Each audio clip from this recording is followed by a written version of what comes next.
دیتا ہے کہ جب بھی کوئی وینڈر اپنی پراپرٹی کو سیل آؤٹ کرے گا، منتقل کنندہ جو ہے اس کے کچھ لائبلٹیز ہیں، اس کی کچھ ڈیوٹیز ہیں، اور ان ڈیوٹیز اور لائبلٹیز کو 1925 کی ایک لینڈ مارک ججمنٹ ہے آل انڈیا رپورٹر ARNG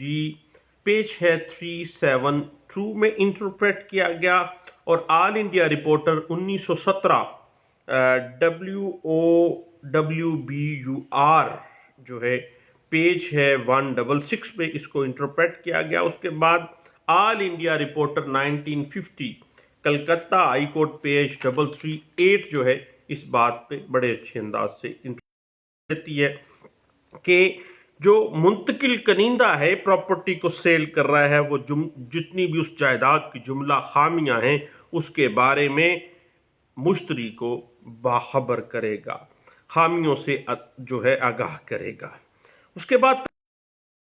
جائیداد سے متعلقہ جو بھی دستاویزات ہیں اس کے قبضے میں وہ پیش کرے گا مشتری کو، اور بایا پر اگر کوئی سوال کیا جاتا ہے اس پراپرٹی کی ہسٹری کے متعلق، اس پراپرٹی کی نیچر کے متعلق، اس پراپرٹی کے کسی بھی پروز اینڈ کانس کے اوپر، ہی از لیگلی باؤنڈ کہ وہ درست جواب دے گا۔ اس کے بعد جو بھی شرائط ہوئی ہیں اس شرائط کے اوپر اس کو چلنا ہے، اور اس شرائط کے مطابق ہی جو وینڈر ہے اس پہ فرض ہے کہ وہ اپنے پارٹ کے اوپر جو چیزیں ہیں وہ دوسرے نے جب پارٹ پرفارم کر دیا ہے تو اس کو سیل ڈیڈ مکمل کر دے، اور حوالگی سے پہلے جائیداد اور متعلقہ دستاویزات جتنی بھی ہیں وہ ان کو اپنے پاس ضمانت کے طور پہ رکھے گا۔ یہ نہیں ہے کہ اب سیل ایگریمنٹ ٹو سیل کر دیا ہے تو اب وہ ڈاکومنٹس یا جو بھی دستاویزات ہیں ان وہ جب سیل ڈیڈ ہوگی تو پھر سیل ڈیڈ کے وقت وہ اس کے حوالے کرے گا۔ اور اگر جائیداد کے اوپر کسی قسم کی کوئی لائبلٹی ہے، کوئی بار ہے، فرض کریں وہ مارٹگیج، فرض کریں کہ اس کے اوپر کوئی قرض لیا ہے، تو وہ اس پہ فرض ہے کہ وہ اس کو وہ اپنا فرض ادا کرتے ہوئے کیا کرے گا، فوری طور پہ اس کو واضح کرے گا۔ اس کے بعد یاد رکھیے گا کہ جب بندہ اپنی پراپرٹی کی بابت کوئی لین دین کرتا ہے تو جو خریدار ہے اس نے بھی اپنے پارٹ کو پرفارم کرنا ہے، اور قانون ہمیشہ سے ایک پارٹیز کے اوپر اگر ڈیوٹیز اینڈ لائبلٹیز جب شرائط مقرر کی جا رہی ہیں تو دونوں پارٹیز پہ ڈیوٹیز اینڈ لائبلٹیز آ جائیں گی۔ اسی طرح سے جو خریدار ہے، جو مشتری ہے، بائر ہے، اس کے اوپر بھی کچھ ڈیوٹیز اینڈ لائبلٹیز جو ہے وہ قانون دے دیتا ہے۔ اس حوالے سے آل انڈیا رپورٹر 1928 PC پیج 98 میں اس بات کو انٹرپریٹ کیا گیا تھا۔ اس کے بعد اس حوالے سے آپ 2011 CLC پیج 1723 کو دیکھ انٹرپریٹ کیا گیا تھا۔ اس کے بعد یاد رکھیے گا کہ جو بھی مشتری ہے، جو خریدار ہے، اس کو چاہیے کہ وہ جو شرائط طے کی گئی ہیں اپنے پرفارم کرتے ہوئے، جو زر بدل مقرر کیا گیا ہے وہ ادا کرے اور اپنی شرائط کو، اپنے پارٹ کو پرفارم کرے، اور منتقلی کے بعد جائیداد کے کوئی نقصان کو وہ برداشت کر لے گا۔ سرکاری واجبات ہیں، اگر منتقلی پچھلے گھر پھر اب وہ سیلر کے پاس نہیں جائے گا۔ اور اس کے بعد یاد رکھیے گا کہ جہاں تک section 4 transfer of property act 1882 کا تعلق تو وہ ہمیں واضح کر دیتا ہے کہ ایگریمنٹ ٹو سیل کی نیچر کیا ہے۔ لیکن ایک بات ذہن رکھیے گا کہ معاہدہ بیع ایگریمنٹ ٹو سیل کی جو حیثیت ہے وہ سیل ڈیڈ کے برابر نہیں ہے، کیونکہ just it is an agreement to sell, یعنی اس کو فیوچر اوبلیگیشنز کے ساتھ نتھی کیا گیا ہے، کچھ شرائط کے ساتھ نتھی کیا گیا ہے، اور معاہدہ بیع کے ساتھ اس جائیداد میں جس ایگریمنٹ ٹو سیل کیا گیا ہے اس کی بابت کسی قسم کا کوئی رائٹ، کوئی لائبلٹیز کے ساتھ کوئی ٹائٹل پیدا ہی نہیں ہوتا ہے. جب رائٹ نہیں ہے تو لائبلٹی بھی کیا, کوئی حق حقوق ہی پیدا نہیں ہوتا, کیونکہ صرف ایگریمنٹ ٹو سیل ہوا ہے, مکمل نہیں ہوئی ابھی. اس حوالے سے 2011 CLC page 1412, PLD 2011 Lahore high court page 48 اور 2011 MLD پیج 31 جو ہے وہ آپ کو ہیلپ آؤٹ کرے گا. اور اس حوالے سے یاد رکھیے گا کہ PLD 2011 Lahore high court page 48B اور 2017 CLC پیج 1348B اور PLD 2018 supreme court Pakistan page ہے 189K جو ہے وہ اس بات کو انٹرپریٹ کر دیتا ہے کہ ایگریمنٹ ٹو سیل کے ساتھ بھائی کسی قسم کا کوئی رائٹ, کوئی ٹائٹل اس اموبل پراپرٹی میں کریٹ ہی نہیں ہو.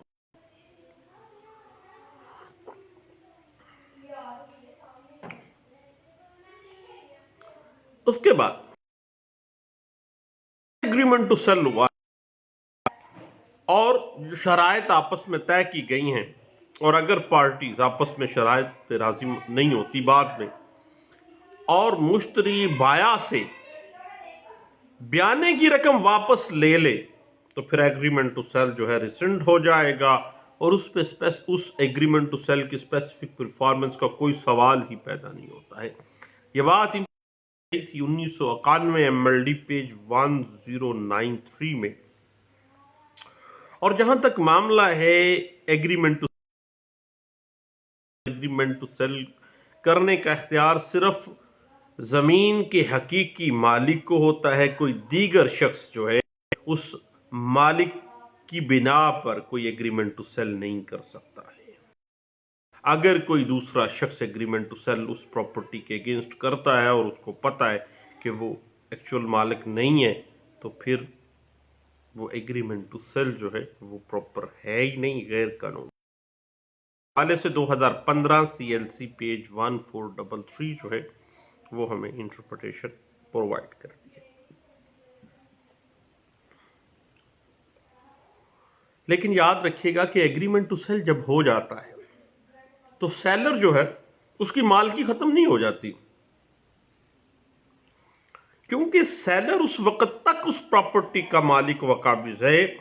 جب تک کہ وہ ٹوٹل اب دوسرا بندہ اپنے پارٹ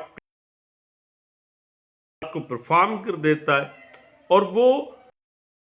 دینے کے بعد اس زمین کو منتقل کر دیتا ہے, ڈسپوز آف کر دیتا ہے منتقل کر کے, تو پھر وہ مالک نہیں رہتا, ادروائز وہ مالک تصور ہوگا اس وقت تک. اس بات کو انٹرپریٹ کیا گیا تھا 2007 CLC پیج 1715 میں. معاملہ ہے legal nature of agreement to sell کی, تو یاد رکھیے گا کہ an agreement to sell per se does not create rights in favor of a party. It simply gives him right for finalization and completion of the sale deed according to conditions that has been set by between both the parties. اس بات کی interpretation آپ دیکھنا چاہیں CLJ page 173 میں ہمیں اس بات کو interpretation مل جاتی. جہاں تک لیگل نیچر کا سوال پیدا ہوتا ہے ایگریمنٹ ٹو سیل کی, agreement to sell is basically a contract that sale of such property should take place on terms settled between the parties, but it would not by itself create any interest or right or any type of charge on such property. The basic legal nature of agreement to sell has been interpreted in 949. جہاں تک معاہدہ بے کے return ہونے کا تعلق ہے تو معاہدہ بے کوئی ضروری نہیں ہے تحریری ہو، صرف اور صرف جو بیسک ہے وہ یہ ہے کہ قانون شہادت آرڈر 1984 آرٹیکل 79 کے کی اس ایگریمنٹ کی سیل ایگریمنٹ ٹو سیل کی تصدیق گواہان کی ہونا لازمی ہے۔ اس حوالے سے آپ مزید کچھ جاننا چاہیں تو 2002 SCMR پیج 1089 جو ہے وہ اس بات کو انٹرپریٹ کرتا ہے، اور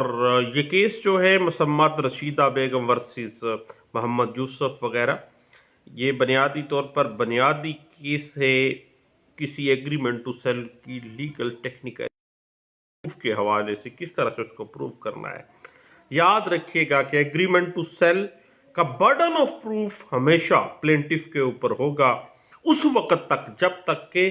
ڈیفینڈنٹ پارٹی اس ایگریمنٹ ٹو سیل کو مان نہ لے، otherwise plaintiff has to proof that agreement to sell. اس بات کی مزید اگر آپ کو انٹرپریٹیشن چاہیے ہو تو بنیادی طور پر 2006 page 315، 2003 SCMR page 327، SCMR page 530 اور 1992 CLC page 1887، PLD 2011 Karachi high court page 24 اور 1989 CLC page 238، PLD 1987 Karachi high court page 132 اور PLD 1994 Karachi high court page 492 اور 1999 YLR پیج 1094 جو ہے وہ اس بات کی انٹرپریٹیشن دیتی ہے اور واضح کر دیتے ہیں یہ ساری section 4 transfer of property act کی کہ بنیادی طور پر کچھ ارنسٹ منی دے کے، بیانے کی رقم دے کے اس اموبل پراپرٹی کو کچھ شرائط کے ساتھ آپ باندھ لیتے ہیں، بک کر لیتے ہیں، باقی زر ثمن قسطوں میں بھی ہو سکتا ہے اور یکمشت بھی ہو سکتا ہے۔ اس بات دیکھنا چاہیں PLD 1964 Lahore high court page 490 اور PLJ 2015 سپریم کورٹ پیج جو ہے اس بات کو انٹرپریٹ کرتا ہے۔ اب بات آ جاتی ہے کہ بعض صورتحال میں ہم لوگ طے کر لیتے ہیں شرائط معاہدہ بے کو۔ جب شرائط معاہدہ بے ایک دوسرے کے ساتھ ہم طے کر لیتے ہیں، اس میں لکھا جاتا ہے کہ اگر جو بائر ہے وہ اپنی شرائط کو پورا نہیں کرتا تو اس کا بیانہ ضبط ہوگا اور سودا منسوخ ہوگا۔ بیانہ ایک سیکیورٹی ہے اور اگر زر ثمن نہیں دیا گیا تو زر بیانہ جو ہے وہ ضبط بھی ہو سکتا ہے، اور یاد رکھیے گا کہ اگر اس شرائط کے مطابق بیانہ ضبط ہونا بنتا ہے تو وہ قانونی پروویژن ہے، اس میں کوئی غیر قانونیت نہیں ہے۔ اس بات کی اگر آپ انٹرپریٹیشن دیکھنا چاہیں تو PLD 2011 ہے supreme Court page 119، 2011 SCMR page 1009، PLD 1950 Lahore high court page 42 اور 2010 SCMR پیج 1507 میں اس بات کو انٹرپریٹ کیا گیا تھا۔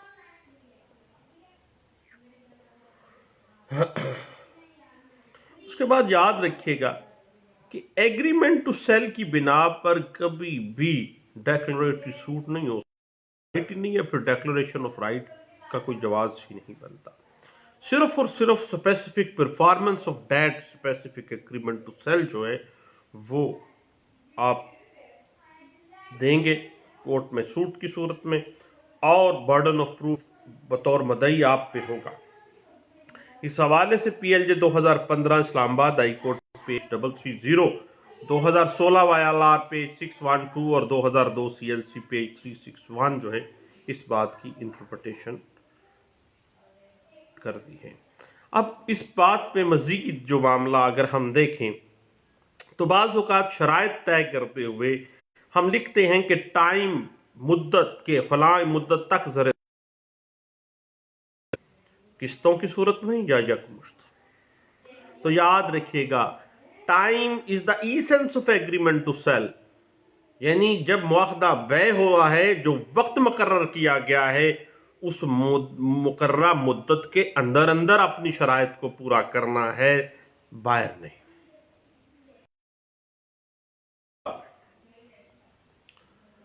اگر کانسیکوینسز مینشن کر دیے ہیں ان شرائط کے اندر کہ اگر فلاں تاریخ تک بائر نے سیلر کو زر نہ کیا تو بیانہ ضبط ہوگا اور منسوخ ہوگا، تو اس میں ٹائم فیکٹر آ جائے گا۔ اگر نتائج consequences has been mentioned in that specific agreement to sell, then time will be the essence of that agreement to sell۔ اور تمام کیسز کے حالات و واقعات، تمام ایگریمنٹس کے جو سرکمسٹانسز ہیں، حالات و واقعات ہیں، ان کے مطابق اس بات کو ڈٹرمن کرے گا۔ اس بات پہ بارہا دفعہ اس ٹیکنیکلٹی پہ بحث کی گئی سپریم کورٹ آف پاکستان میں، اور پچھلے دنوں گوجرانوالہ میں کورٹ میں اس بات پہ ایک معزز بار ممبر بحث کر رہے تھے، میں پیچھے کھڑا سن رہا تھا، جی سیکھتا رہتا ہوں۔ تو اس حوالے سے پی ایل ڈی 9 سپریم کورٹ پیج 344 اور پی ایل ڈی 2014 سپریم کورٹ پیج 50 اور 2014 ایس سی ایم آر پیج 436، 2010 ایس سی ایم آر پیج 334 جو ہے وہ واضح کر دیتی ہے کہ اگر ایگریمنٹ ٹو سیل میں نتائج کی گئی ہے دین ٹائم جو ہے وہ اس ایگریمنٹ ٹو سیل کا ایسنس ہوگا۔ اب ایگریمنٹ ٹو سیل کے مختلف جو لیگل آسپیکٹس ہیں، لیگل ٹیکنیکلٹیز ہیں، اس پہ انشاءاللہ ہماری گپ شپ جو ہے وہ چلتی رہے گی۔ دعاؤں میں مجھے یاد رکھیے گا، اللہ بعد میں بات ہوگی۔ تھینک یو، اللہ حافظ۔